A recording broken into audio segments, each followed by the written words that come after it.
The sun was about to come up, and the neighborhood would soon know that the Americans were still here. Working on the actionable intelligence from a very startled Mortarman in custody, we put together an ad hoc group that moved tactically down the road, raided the house, and found the older male cell leader. He came out of the house acting like a local farmer. He smiled and thanked us for keeping him safe. Our interpreter was wise to the ruse. That's all I needed to hear, and we took him down immediately. Immediately, the cell leader was no longer cooperative. What was his name? Was he a member of Al-Qaeda? Where were his weapons? He wasn't talking. But we knew we had our man. This is where my guys took over. They turned the house upside down, found nothing. So they started searching the banks of the river into the tall grass. Even I thought, what the hell are they going to find over there? Lo and behold, on a steep bank along the river, they found a hole covered by a tarp and covered by tall grass. Jackpot. The weapons and ammo cache. AK-47s, mortar rounds, mortar tubes, remote controls, the mother lode. This mortar cell was built not to be found. Safe house in one place, living quarters in another, that's what we originally raided, cell leader elsewhere, and weapons underground, along the banks of the river.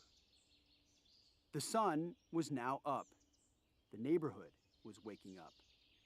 We moved quickly. We consolidated our detainees and evidence at the original house and moved to the hasty PZ. The 4 birds came back, and we loaded in.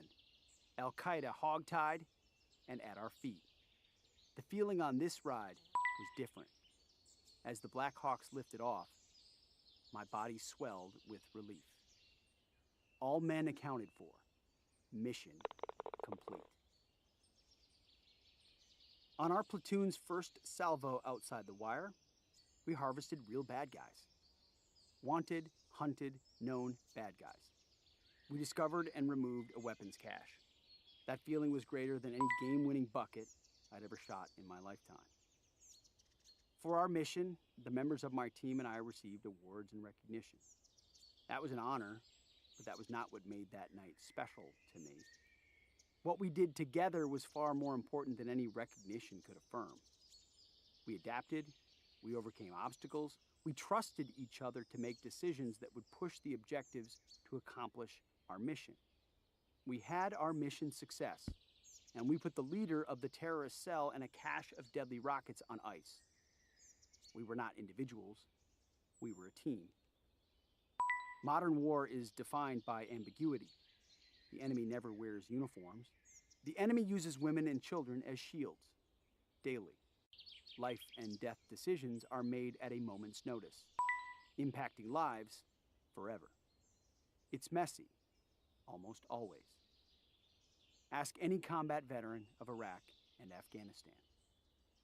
Later in my deployment, I watched Al-Qaeda fighters bleed out after a firefight. Should we render aid or get real-time intelligence before he breathes his last breath? We did both. As he was whisked away in the back of a pickup truck, he was an afterthought. Did he live or die? I didn't care then, and I don't care today. He was shooting at us and our Iraqi allies, so any aid rendered would be grace enough. My unit experienced devastating scenes back in 2005 and 2006 in Iraq. Confusion and fear surrounded us from all sides. But whenever my guys shot, they did so for a reason. We were in a war, with a mission to fight against a shadowy enemy. Second guessing was deadly. I was tasked with releasing Iraqi men who we knew had American blood on their hands. The Jagoff lawyers told us we had to do it. Bet Granddad didn't do that in Normandy. At the end of my tour, months later, my last assignment was to fly back to Baghdad and testify against the old man that we rolled up on our first mission outside the wire before I could return home stateside. That was modern warfare.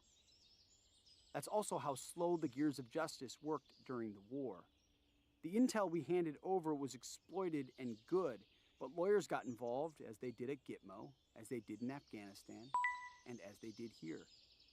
Again, we played by rules, many of them stupid rules, resulting in terrorists walking the streets to kill and kill again. Did we think about taking justice into our own hands? Sure we did. The only thing that truly keeps me up at night is wondering whether those jihadists went on to kill more Americans. Because modern warfighters fight lawyers as much as we fight bad guys. Our enemies should get bullets, not attorneys. The fact that we don't do what is necessary is the reason wars become endless. Modern wars never end because we won't finish them. Did my platoon on that night have any extremists in our midst? Nope.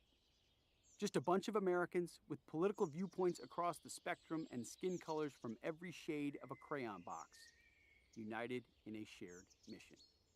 We were not the extremists. We hunted them.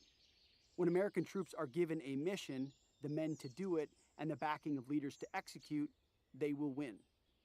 That is what modern wars taught me about future wars. That is why I'm with the warfighters, the trigger pullers, every single time. I will have their back through thick and thin. They will make mistakes, but almost always for the right reason, to bring more of our boys home. That is our mission. The rest we can't change. That's up to politicians. Our job is to kill the enemy. And when we get rid of the bullshit consuming our military right now, we are the best in the world. Chapter 11, The Laws of War for Winners. As I mentioned, I still wake up in the middle of the night with a recurring dream. I'm on a mission with my unit in enemy territory, but I'm racked with anxiety. Where is my weapon? I can't find my rifle. I'm hoping nobody will notice, as I do everything I can do to find my weapon. It's lost. I'm helpless. It's an irrational dream, but I can't shake it. I've never lost my weapon in combat or training, but I know what the consequence would be. Not only would I be combat ineffective and receive universal scorn, but it would also be career-ending, or career-altering at best. If a junior leader or any combat troop loses their weapon, they throw the book at you. Loss of position, loss of rank, loss of pay. The Army will hold you accountable. That much a soldier can count on. Other services with other sensitive items do the same thing. My unit in Iraq once cleared an entire city to try to find a 240 Bravo machine gun that had been lost in a complex IED ambush conducted on our scout platoon. It was a foolish and counterproductive exercise, but we did it anyway. Our battalion commander wanted his weapon back, mostly because it was his hide if it was lost, even in combat. But what if a general, or lots of generals, lost billions of dollars of military equipment? Specifically, $7 billion worth of equipment. 10,000 air-to-ground munitions, 40,000 military vehicles, including 12,000 Humvees, 300,000 personal weapons, unknown number of communications equipment, 42,000 pieces of night vision, surveillance, and biometric and positioning equipment, 17,500 pieces of explosive detection equipment, and at least 73 aircraft. All lost. And not just lost, but in the hands of our avowed enemy. The same enemy who killed 2,000 Americans over 20 years. The last 13 to a suicide bombing that was completely preventable. That's what happened in Afghanistan in 2021. Lives lost, weapons lost, allies abandoned, and America humiliated in utter defeat and retreat.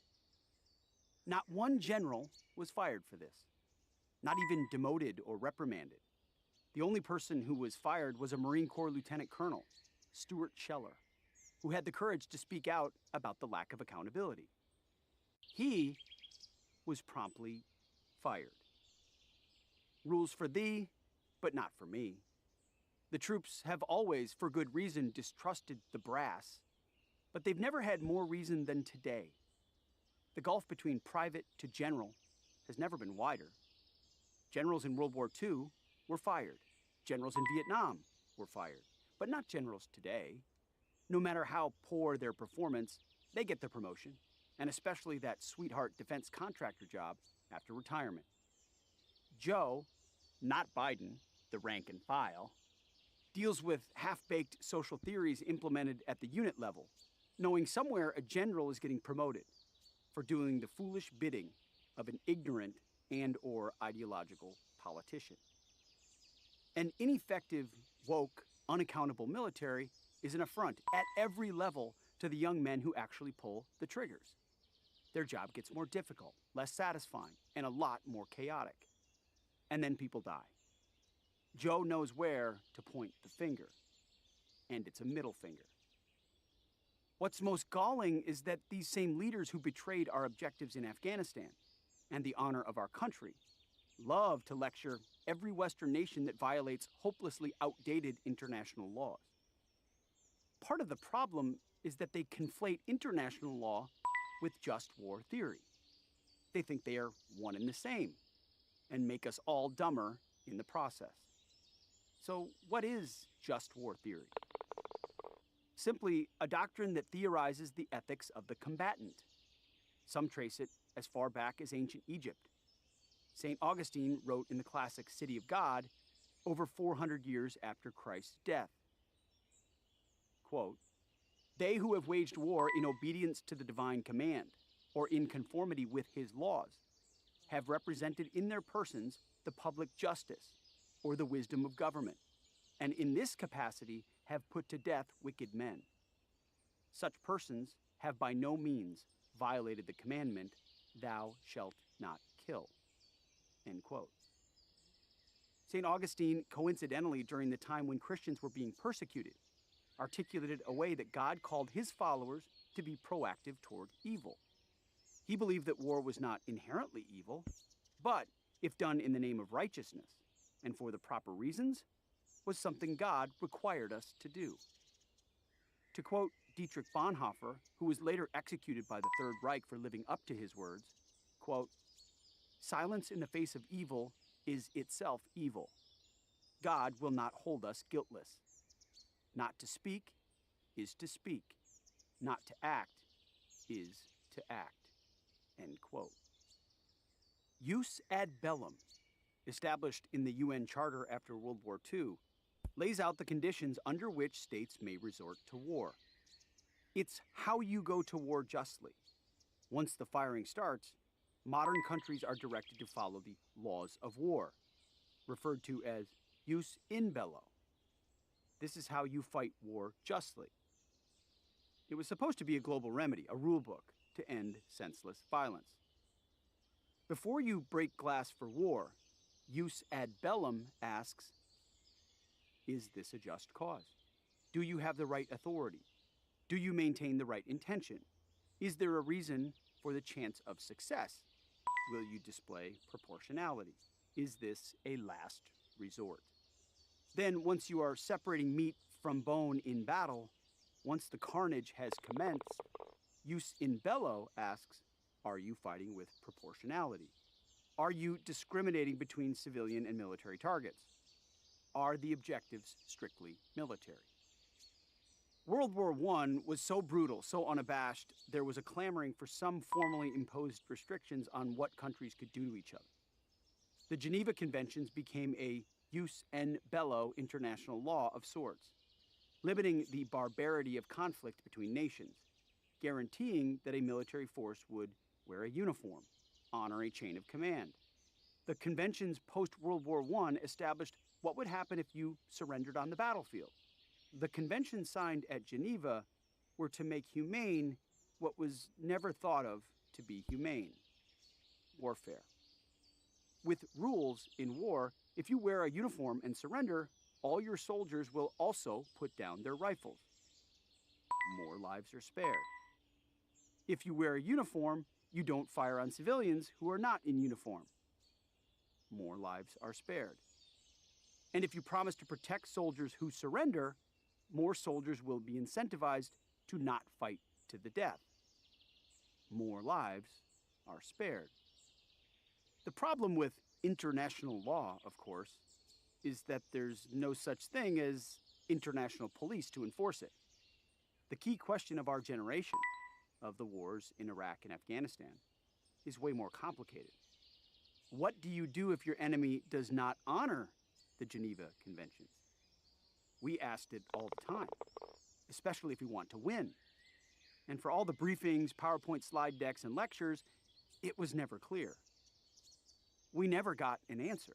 Only more war, more casualties, and no victory. Should we follow the Geneva Conventions? What if we treated the enemy the way they treated us? Would that not be an incentive for the other side to reconsider their barbarism? Hey, Al-Qaeda, if you surrender, we might spare your life. If you do not, we will rip your arms off and feed them to hogs. Makes me wonder, in 2024, if you want to win, how can anyone write universal rules about killing other people in open conflict? Especially against enemies who fight like savages, disregarding human life in every single instance.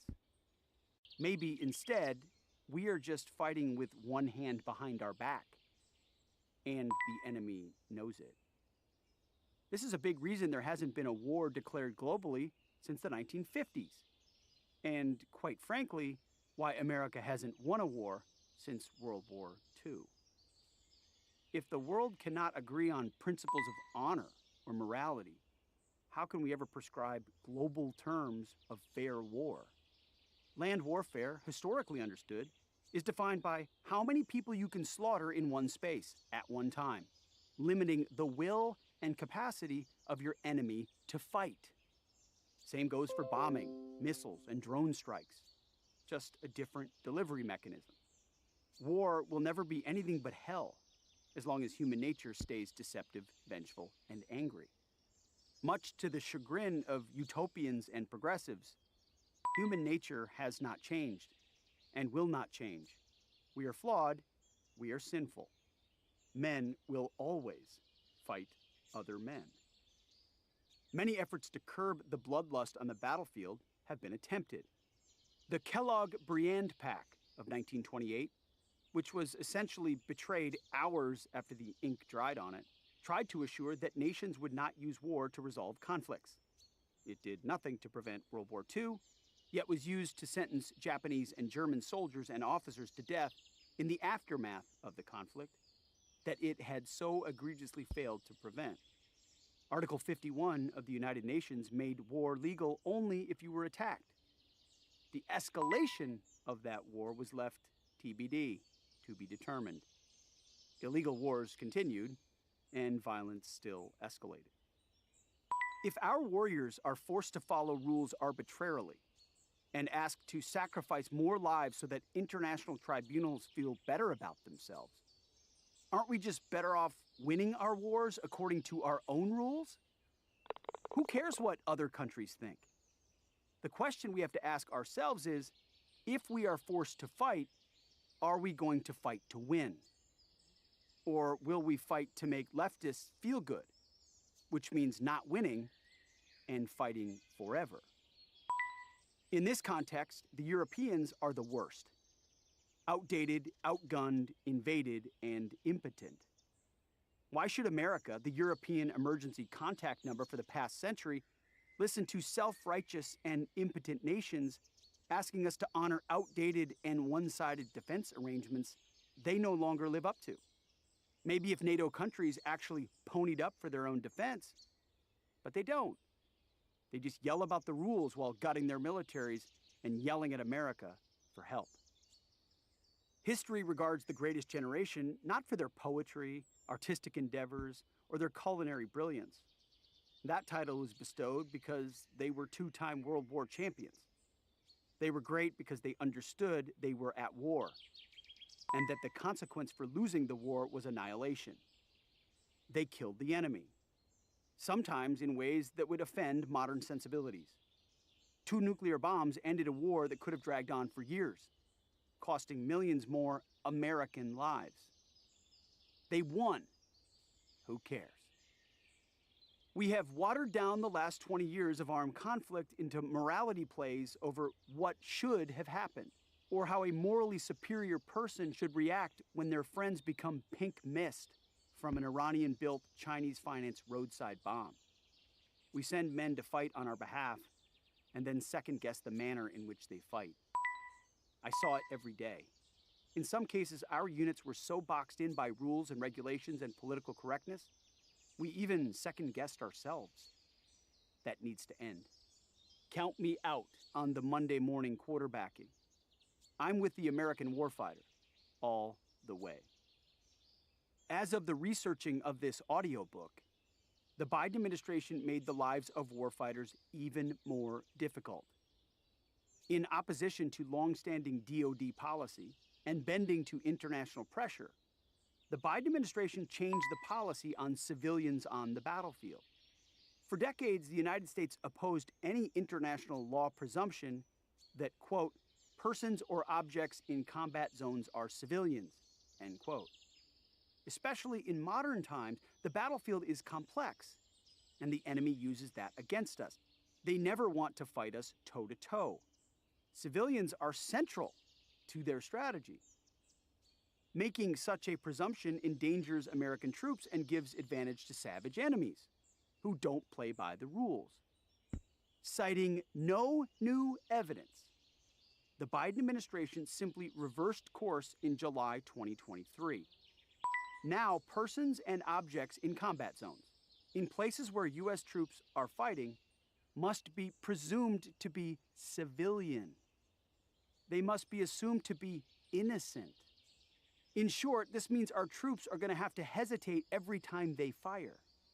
This change reminds me of the stupid legal brief we received at Fob Falcon in Baghdad in 2005.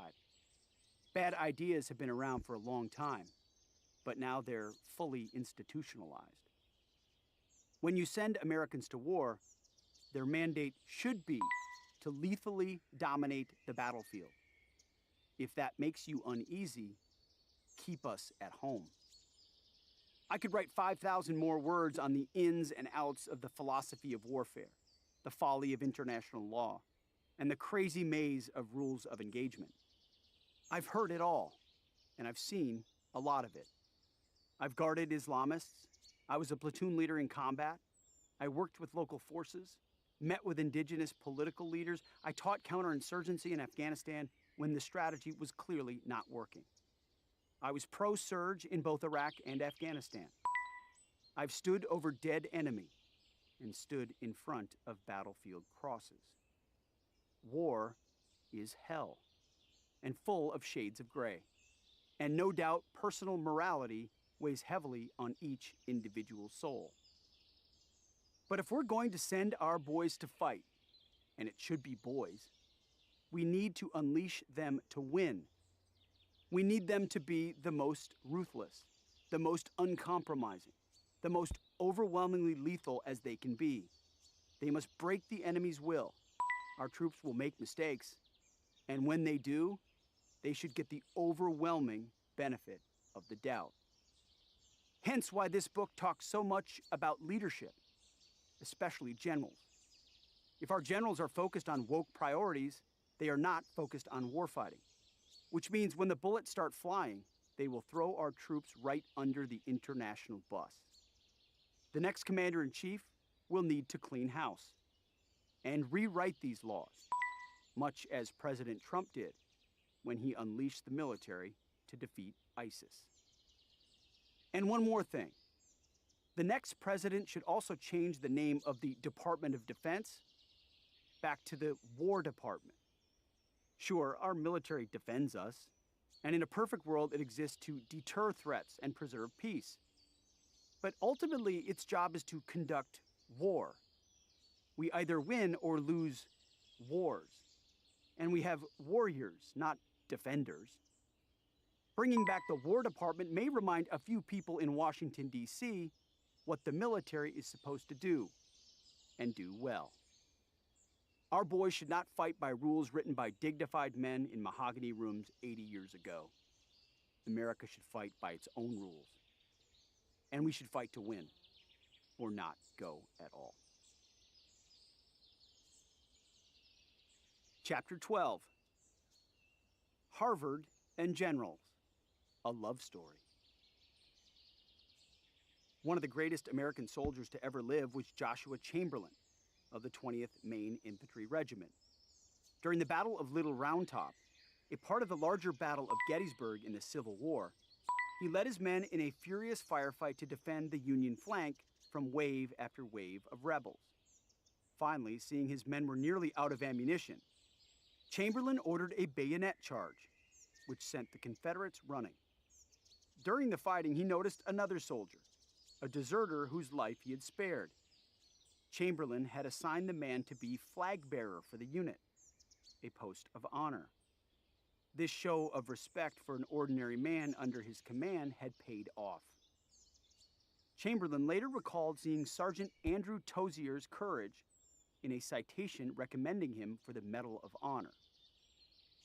Quote, "When our whole center was for a moment broken and the enemy seemed about to overpower us, I saw, as a thick cloud of smoke lifted, Sergeant Tozier standing alone.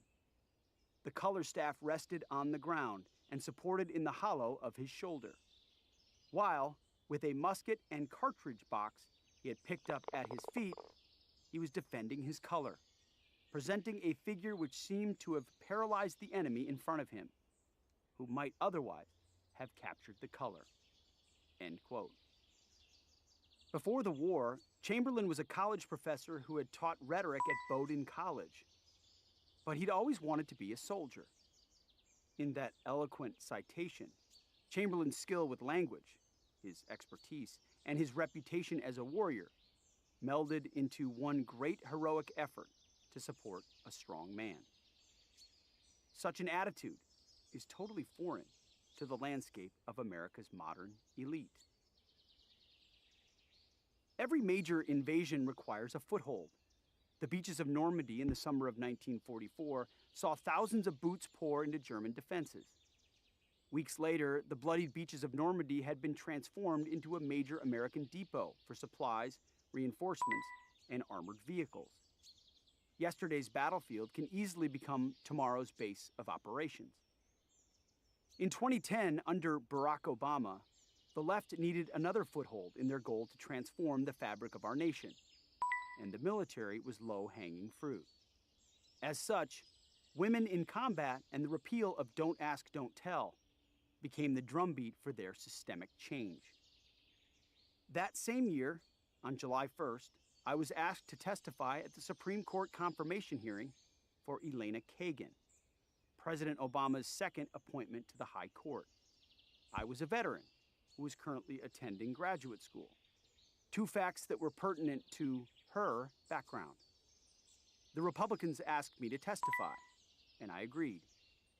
Before I knew it, Senate Judiciary Committee Chairman Patrick Leahy, Democrat from Vermont, was saying my name and asking if he pronounced it correctly. "Yes, sir," was my response, but I didn't press the microphone to pick it up. Instead, I took a swig from my bottled water, took a breath, and settled in as a witness for a confirmation hearing for an associate justice with a lifetime appointment for America's highest court. During Justice Kagan's confirmation hearing, I was a graduate student at Harvard University. The same Harvard that then Dean Kagan used as a cudgel to attack the military when she decided to bar all military recruiters from campus due to her objection to the Clinton-era Don't Ask, Don't Tell policy on homosexuals in the military. She also completely flaunted a federal law guaranteeing recruiters equal access to schools. As CNN's Bill Mears wrote during the confirmation hearings, quote, "Just 4 months after taking the job as Harvard's dean in October 2003, Kagan offered students her thoughts in a campus-wide email, saying that to give recruiters equal access to the campus caused me deep distress. I abhor the military's discriminatory recruitment policy." She called it a profound wrong, a moral injustice of the first order, end quote. At the witness table, I was speaking as a citizen and a soldier. As I often do when I speak publicly, I reflected on my men and our mission. In the beginning of my opening remarks, I laid out the central question. Quote, in replacing the only remaining veteran on the Supreme Court, Justice John Paul Stevens, how did we reach this point in this country where we're nominating someone who unapologetically obstructed the military at a time of war?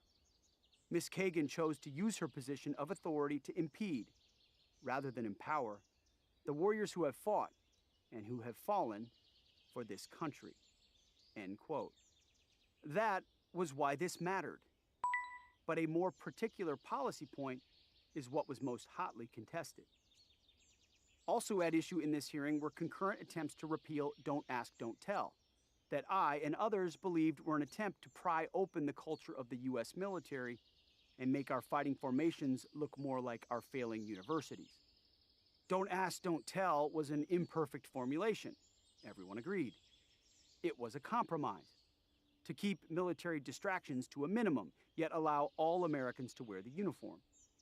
Our warriors had these rules not to prove some ideological point, but because more important things were at stake. Furthermore, the rules that Kagan so vigorously contended against were rules governed by the civilian leadership of the nation, specifically President Bill Clinton, whom Kagan worked for from 1995 to 1999. First as an associate White House counsel, and then as Deputy Assistant to the President for Domestic Policy and Deputy Director of the Domestic Policy Council, or DPC. Did Kagan have a problem with the policy or the military? And why would she attack recruitment? Did she really believe that a military recruiter could outfox a Harvard student and manipulate them into serving their country against their own interests? As Senator Jeff Sessions stated during the hearings, quote, Don't Ask, Don't Tell was created and implemented by President Clinton. Where was her outrage during the 5 years she served in the Clinton White House? Why would she blame the military? They didn't pass the rule. It was Congress and the president. Instead of taking a stand in Washington, Ms. Kagan waited until she got to Harvard and stood in the way of devoted, hardworking military recruiters. Our professional all-volunteer force exists for a reason. With 2 foreign wars raging after 9/11, our military needed access to recruiting the best and brightest our nation has to offer. Put yourself in Elena Kagan's shoes. Why would you not want the military to offer your students an opportunity to serve their nation at war?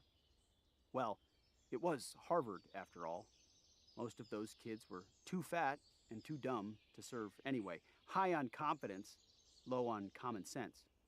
Trust me, I've been there. But I digress. For most of America's history, the military was comprised of volunteer recruits only. In 1812, with the threat of another war brewing, President James Monroe wanted to draft Americans to prepare us for the pending war against Great Britain. The House and Senate accused him of being a Napoleonic tyrant for considering that solution, even while facing an existential crisis that would result in the devastation of Washington, D.C., and the torching of the White House. Conscription was considered a violation of freedom in the early days of our republic. Americans stayed away from conscription until 1840, when the Selective Training and Services, or STS, Act required all men ages 21 to 45 to register for the draft. At the time, nearly half, 47%, of our fighting forces were comprised of Irish and German immigrants. While the STS Act required all men to register, the draft was not implemented until the Civil War. During the American Civil War, approximately 250,000 Union soldiers were drafted. Of that number, approximately 87,000 of those drafted paid a fee to get out of service, while 117,000 affluent Americans hired someone to go in their place. Of the Union soldiers drafted, only 46,000 actually served in combat against the Confederate States. Volunteers have always won America's wars, which is a big problem today because it is increasingly clear the left doesn't want Americans, or at least certain Americans, to volunteer for the military. The definition of duty and public service has changed radically. Today, more Americans would volunteer for an experimental vaccine than would join the military. We have seen how the radical left wants to change the fabric of the nation. Now they are aiming toward another pillar of America, her defense. And what is most alarming is that the left is receiving aid and comfort from the civilian leadership and field-grade officers who are constitutionally required to protect the very institution they seem hell-bent on destroying.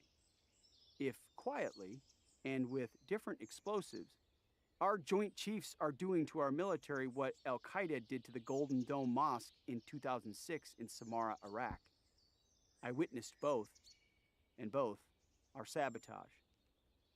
This attack on our military ethos, on our warriors, from these cultural arsonists, is not just an assault on our institutions. It also isn't just a political statement that America isn't worth the effort. This is a statement on the blood that has already been spilt in previous wars. This assault is just another unprovoked but intentional move to cheapen our fallen heroes' legacy and then neuter our future. This was all on my mind as I shuffled papers to stand against the nomination of Justice Elena Kagan for the Supreme Court. To cover her tracks, Justice Kagan said all the right patriotic platitudes a politician would say about a military at war. We are used to such pandering, but when it counted, when she had the opportunity to back those words up with actions as Dean of Harvard, she didn't just turn her back, she went out of her way to keep the Harvard students far away from an opportunity to serve. The 2005 opposition to military lawyers visiting Harvard Law School, which was championed by Kagan, occurred during the toughest fighting in Iraq and Afghanistan. It also happened while the nation was dealing with legal issues, mostly led by weak-kneed, America-hating ACLU types, concerning enemy combatants, international rights of illegal combatants, and the beginning of extrajudicial drone attacks. Not to mention the debate about the rights of detainees, at Gitmo, a place I knew well. Other legal issues had arisen concerning the newly approved Patriot Act and the use of personal data gleaned from Americans overseas and at home. Why wouldn't Harvard want its students to be a part of these solutions? Why wouldn't they want their opinions and interests to be reflected in real-time decision-making? Now, of course, I want no leftist Harvard lawyers anywhere near the military, but the principle still stands. Bottom line, while America was at war, Kagan was busy fighting against the JAG Corps and using Harvard students as useful idiots in the battle. Some tried to argue that because JAG officers were eventually allowed on campus, it showed there wasn't a problem. Those people ignored that this never should have been a debate. JAG had always been allowed on campus until Dean Kagan blocked them.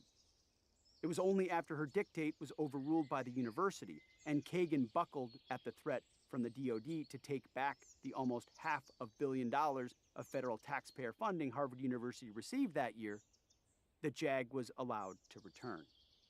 Kagan responded to the money, but she still supported, encouraged, and welcomed the radical student protest that kept JAG officers from recruiting at her school.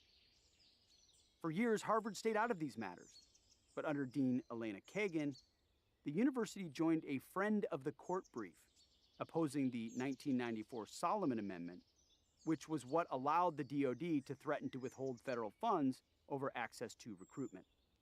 Under Kagan, Harvard also bused students to D.C. to assist in protesting and lobbying efforts to overturn Don't Ask, Don't Tell. There I sat at the confirmation hearing. So I pointed out the red herring argument. Quote, as a legal scholar, she knows better than that. She knows that the policy she abhors is not the military's policy, but a policy enacted by Congress and imposed on the military.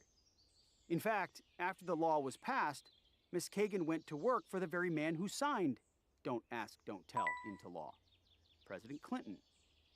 So for her to call it the military's policy is intellectually dishonest, and her opposition to military recruiters at Harvard Law School had the effect of shooting the messenger. Likewise, While Miss Kagan sought to block full access to military recruiters, she welcomed to campus numerous senators and congressmen who voted for the law she calls a moral injustice of the first order. Additionally, Harvard Law School has 3 academic chairs endowed by money from Saudi Arabia, a country where being a homosexual is a capital offense. So rather than confront the congressional source of the policy or take a stand against a country that executes homosexuals, Ms. Kagan zeroed in on military recruiters for a policy they neither authored nor emphasized. End quote. This wasn't about policy for Ms. Kagan. This was about the military itself. As the old saying goes, scratch a liberal, get an America-hating socialist peacenik. Okay, maybe it's not an old saying, but it fits Kagan. She doesn't like the military, especially if it won't bend to her will. To Kagan, the military is below Harvard. Harvard kids work for hedge funds and NGOs, not heavy artillery units with NVGs, night vision goggles. Under the guise of a policy dispute, but really in pursuit of something else, Don't Ask, Don't Tell was just the beginning. Of course, the left moved the goalposts even further once Don't Ask, Don't Tell was repealed. It's what they always do. And no matter what, the military will never be woke enough for them to support it. Don't Ask, Don't Tell was a controversial policy, and we all know the Obama administration overturned it.